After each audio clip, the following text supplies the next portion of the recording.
Modo conversación. Es la entrevista en www.copano.news por La Clave. Tras ser sentenciado a 6 años de cárcel por abuso sexual contra 2 menores, Eduardo Macaya Centilli, padre del senador Javier Macaya, fue liberado de la prisión preventiva por decisión de la Corte de Apelaciones de Rancagua. La medida ha generado críticas y protestas significativas en diversos sectores. Por otro lado, la atención de la prensa que ha tenido el caso dio pie a que varios reportajes hayan sido publicados y sigan publicándose sobre antecedentes del juicio y los delitos que se imputan, poniendo en riesgo a juicio de la Defensoría de la Niñez a las víctimas del caso. Sobre esto y más vamos a conversar y ya estamos en contacto con Anuar Quesille, abogado de la Defensoría de la Niñez. ¿Qué tal? Buenos días, Anuar. Hola, Francisca, muy buenos días. Buenos días, estoy aquí solita, pero sabemos que es fiel auditora aquí del programa. Así es, todos los días lo escucho. Muchas gracias por eso. Tenemos harto de qué conversar. Cuéntanos un poco respecto a esto mismo que se ha pronunciado desde la Defensoría de la Niñez. Antes que eso, ¿cuánto tiempo lleva ya como defensor de la niñez? Y bueno, ¿cómo ha sido este cargo tan relevante para el país llevarlo? Bueno, ahí desde una perspectiva también masculina, tenemos ahí el recordatorio de figuras femeninas muy relevantes que llevaron este cargo, así que cuéntenos cómo ha sido, antes de abordar estas temáticas, la labor como defensor de la niñez. Bueno, yo asumí el 6 de noviembre del 2023, luego de un periodo de vacancia de cerca de casi 6 meses, por lo tanto ya llevo casi 9 meses en la gestión de la institución.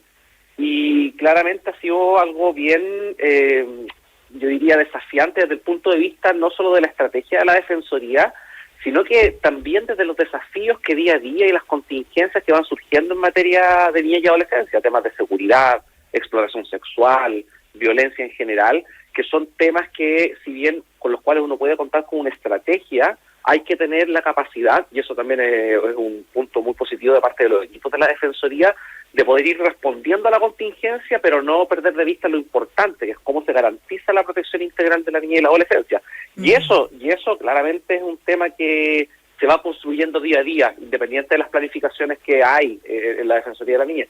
Sí, súper relevante lo que menciona, tener la capacidad y tener los equipos a su lado para trabajar y abordar todas estas temáticas, porque ahí es su nombre y su cargo finalmente el que uno observa en este tipo de instancias y es un cargo ahí muy al estilo superhéroe, defensor de la niñez, pero hay todo un equipo detrás que sabemos que está trabajando a diario al respecto y que quizás no se visibiliza tanto. Exactamente, y qué bueno que hagas como énfasis en ese punto, porque claro, si bien yo estoy a cargo de la gestión, el Senado me nombró mayoritariamente a mí como defensor de la niñez, detrás de un equipo gigante que no solamente trabaja en temas de intervención judicial, porque probablemente la intervención judicial en casos determinados, y podemos después hablar de eso, es lo menos que hacemos. La Defensoría de la Niñez realiza una importante labor en temas de promoción y difusión de derechos y en la generación de estudios, porque probablemente siempre cuando hablamos de niños, niñas y adolescentes en Chile, siempre lo asociamos a malas noticias. Así es, a los problemática. Niños y adolescentes, exacto, son noticias cuando hay un problema. Y en verdad nosotros podemos dar cuenta de un trabajo importante en materia de derecho al medio ambiente, relación de los niños con el mundo digital, temas de participación en materia de niñez, donde creemos que es importante y se pueden hacer cosas que no siempre se hacen a propósito de una problemática o de un problema que ya tuvo lugar. Sí, la idea también de su trabajo y de todo el equipo es anticiparse para que no ocurran estas cosas, pero lamentablemente lo que hemos visto durante los últimos días es esta conversación respecto a Eduardo Macaya Centilli, el padre del senador Javier Macaya, que ha estado, por supuesto, en la agenda de todos los días, y ahí ustedes desde la Defensoría de la Niñez han hablado del riesgo que tienen las víctimas del caso, pero también yo creo, y respecto a lo mismo que menciona, uno tiene esta conversación desde la contingencia en sus familias, en la casa, con los compañeros de trabajo y también se abre una conversación social respecto a cómo actuaríamos nosotros en una situación como esa. Entonces, ¿cuál es la perspectiva suya? Y le pregunto sobre el caso contingente como tal y también cómo ustedes abordan esto como un ejemplo para lo que podría ocurrir en cualquier familia. Bien, mira, yo agradezco que esta entrevista sea como más en tono conversación porque me permite aclarar muchas cosas que en algunos medios no cuesta dar cuenta de esto. Lo primero que hay que decir, Fran, es que en este tema la Defensoría de la Niñez, y muchas veces yo no miro mucho las redes sociales, pero se nos increpa de que no estamos pendientes de este caso particularmente, ¿no? Y que no hemos tenido ninguna opinión al respecto. Y yo quiero decirte que desde el primer momento que este caso llegó a nuestro conocimiento, yo no había llegado a la Defensoría. La Defensoría se hizo parte, le pusimos una querella, es decir, hemos sido intervinientes en este caso, junto con otros querellantes, ¿verdad?, con la Fiscalía, hemos sido intervinientes y hemos estado en todas y cada una de las audiencias, ¿verdad?, y gestiones que se han realizado en este caso, incluso el equipo de la Defensoría, que en ese entonces presenta la querella, que es un equipo de abogados que de abogadas, perdón, que lo ha adoptado con mucho profesionalismo, perdón, y rigurosidad, incluso solicitando una pena mayor a la que pidió el Ministerio Público. Entonces, todas estas cosas no se saben, ¿verdad?, porque la gente muchas veces no conoce el trabajo de la Defensoría, y está vigente la Ley de Garantía y Protección Integral de los Derechos de Niños, Niñas y Adolescentes, que justamente está dirigida a la obligación que tienen los organismos del Estado de resguardar reserva y confidencialidad en estos casos donde se puede exponer la situación de niños, niñas y adolescentes. Quiero quedarme ahí con eso. Porque voy a volver sobre ese punto. Sí. Dicho eso, nosotros, además que había una resolución judicial que ordenaba no informar acerca de este caso. Decía, no se puede informar sobre este caso. Nosotros, como querellantes, recién vinimos a hablar una vez que hubo sentencia condenatoria. Y además una sentencia condenatoria respecto de la cual aún hay plazos corriendo, porque nosotros anunciamos, ¿verdad?, hace unos días que vamos a presentar un recurso de queja contra la Corte de Apelaciones de Rancagua, porque creemos que el haber revertido la medida de prisión preventiva por arresto domiciliario respecto del condenado no es coherente, y además también esa resolución de la Corte se dicta como con falta grave y abuso, y el abuso es incumplir el mandato que los poderes del Estado, y particularmente el Poder Judicial, tiene respecto de la protección de niños, niñas y adolescentes. Y estamos evaluando eventualmente otras instancias. Entonces, con eso, ahí recién nosotros nos referimos públicamente al caso. A mí me parece que existe un derecho indubitado, que es el derecho a libertad de expresión. Todas las personas tienen derecho a informarse, el acceso a la información, los medios de comunicación tienen la obligación de que la ciudadanía esté informada en estos casos, pero uno mira un poco la forma en que se está informando, y un poco que nos preocupa desde la Defensoría. Yo creo que donde no es correcto es cuando existen, por ejemplo, filtraciones de los expedientes que pueden llegar a individualizar fácilmente a las niñas, niñas y adolescentes, sobre todo teniendo en cuenta que son personas que se mueven en un contexto público. Nosotros somos querellantes, o sea, la gente no entiende, nosotros hacemos este llamado a que los medios de comunicación puedan resguardar los derechos y la identidad de las niñas, niñas y adolescentes, y creo que ahora, hoy en día, y debo manifestarlo, el tema está fuera de lo procesal, o sea, ya no hay una disputa en la opinión pública respecto de lo procesal y qué va a pasar en este caso, sino que se están generando algunas circunstancias que podrían llegar a individualizar fácilmente a las niñas y niñas, y no las olvidemos, porque ellas fueron víctimas de violencia sexual. El tribunal lo decretó, eso más allá de toda duda razonable, comprobó que habían sido víctimas de violencia sexual. Entonces, frente a eso, tenemos un deber como sociedad de poder resguardar los derechos, porque estas niñas necesitan reparación. Sí, totalmente, es un deber. Dentro de los aspectos que ustedes han realizado y que usted mismo mencionaba como parte querellante del caso, y de hecho ustedes lo han tuiteado desde la Defensoría de la Niñez, se va a presentar un recurso de queja ante la Corte Suprema en contra de los ministros de la Corte de Apelaciones de Rancagua que revocaron la prisión preventiva a Eduardo Macaya. Cuéntenos un poquito más sobre eso. Sobre esta revocación de la prisión preventiva y este recurso de queja. Bien, mira, ahí hay que tener claridad respecto de como los temas procesales. Cuando el tribunal de la Corte de Apelaciones de Rancagua termina,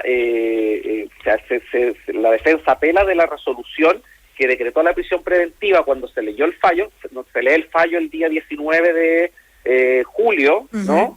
Sí. Después la defensa apela y en ese fallo que se lee se decreta la prisión preventiva y el ingreso al CDP, ¿verdad?, de respectivo.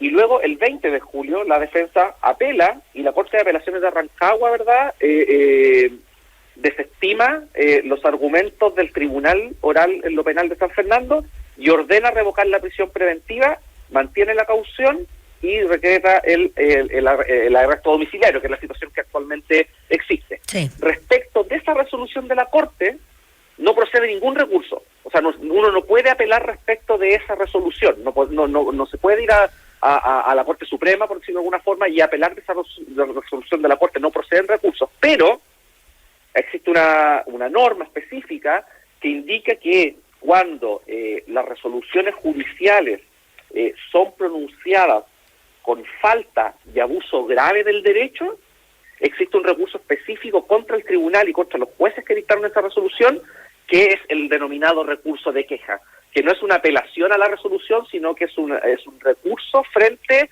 al abuso o la falta grave en que incurrieron los ministros que dictaron la resolución. Uh-huh. Y a juicio de la Defensoría de la Niñez, que es la posición que sostenemos, el hecho de no haber un cambio en los argumentos que llevaron a decretar la prisión preventiva y al Poder Judicial al tener un mandato de proteger y de ser garante de los derechos de niños, niñas y adolescentes, habiéndose acreditado judicialmente un delito, ¿verdad?, uno de los delitos más graves que pueden sufrir los niños, niñas y adolescentes, creemos que las condiciones no han cambiado y que por lo tanto esta decisión de la Corte de Apelaciones de Rancagua se ha dictado con falta y abuso grave a los mandatos que el Estado de Chile tiene respecto de la Convención sobre los Derechos del Niño y respecto de la Ley de Protección Integral de los Derechos de Niños, Niñas y Adolescentes. Uh-huh. Y por eso vamos a recurrir en ese sentido. Perfecto. Anuar, nos quedan muy poquitos minutos. Usted mencionaba lo de las notas de prensa. Hay reportajes de la tercera y de la cuarta específicamente que ustedes desde la Defensoría han pedido bajar, pero todavía siguen arriba. Cuéntenos cómo van a seguir ahí desde la Defensoría solicitando esto y por qué también es relevante que desde los medios tengan mucha atención a las notas que están arriba. Exactamente, mira, yo no sé si la resolución judicial es efectiva o no, porque claro, las notas siguen arriba y eso es complejo. Yo creo que, hay que compatibilizar, por así además lo ordenan los tratados internacionales, el derecho que tienen las personas de informarse respecto de un caso, uh-huh. Y yo entiendo que este caso tiene connotación pública y por lo tanto es derecho de las personas a informar, y los medios tienen todo el derecho de informar libremente. Pero nosotros hacemos un llamado al cuidado, ¿verdad? Acá estamos frente a niñas que han sido víctimas de violencia sexual, han sido niñas que están pasando por un momento complejo, hay niñas que de una u otra forma, a las cuales es muy fácil llegar por parte de los medios de comunicación, que se pueden exponer. Entonces tenemos que ser cuidadosos, creemos que es impresentable que, entre otras cosas, y esto te lo digo siendo querellante, ¿no? Es impresentable que se filtren partes del expediente que podrían llevar a identificar a esas niñas y adolescentes. Recordemos que las niñas seguramente ya están yendo al colegio o no, cómo van a vivir con sus compañeros, con sus compañeras, con sus propias familias que las están apoyando. Por supuesto, es un tema bien importante. Entonces ahí hacemos un llamado a la cautela, creemos que hay que cuidar a las niñas, no solamente a las niñas de este caso, a todas las víctimas, claro. A todas las víctimas que son víctimas de violencia sexual. Y ese es un desafío que tenemos que trabajar, y ahí probablemente el trabajo que vamos a tener desde la Defensoría de la Niñez con los medios de comunicación es parte de las estrategias que queremos recordar, porque además hay un mandato legal.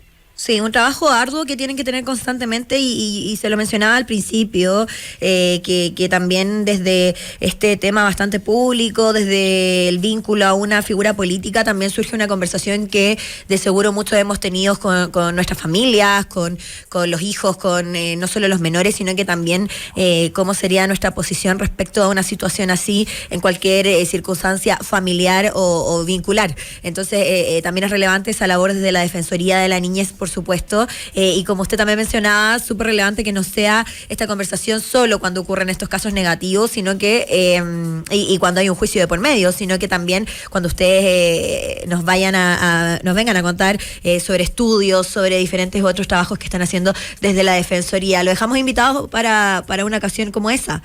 Esperamos pronto que nos pueda venir a traer noticias relevantes y no desde la contingencia misma.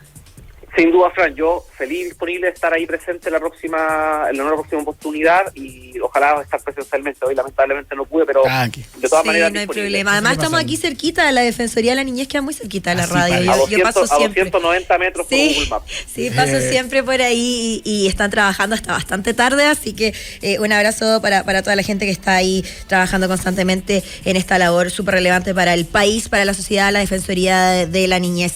Por supuesto, Anuar Quesilla, abogado de la Defensoría de la Niñez, el defensor de la niñez, muchas gracias por estar con nosotros. Gracias, Fran, que esté muy bien. Igualmente, chao, chao. Y nosotros ya nos vamos, viene Clave Morse, que estén muy bien, cuídense, chau.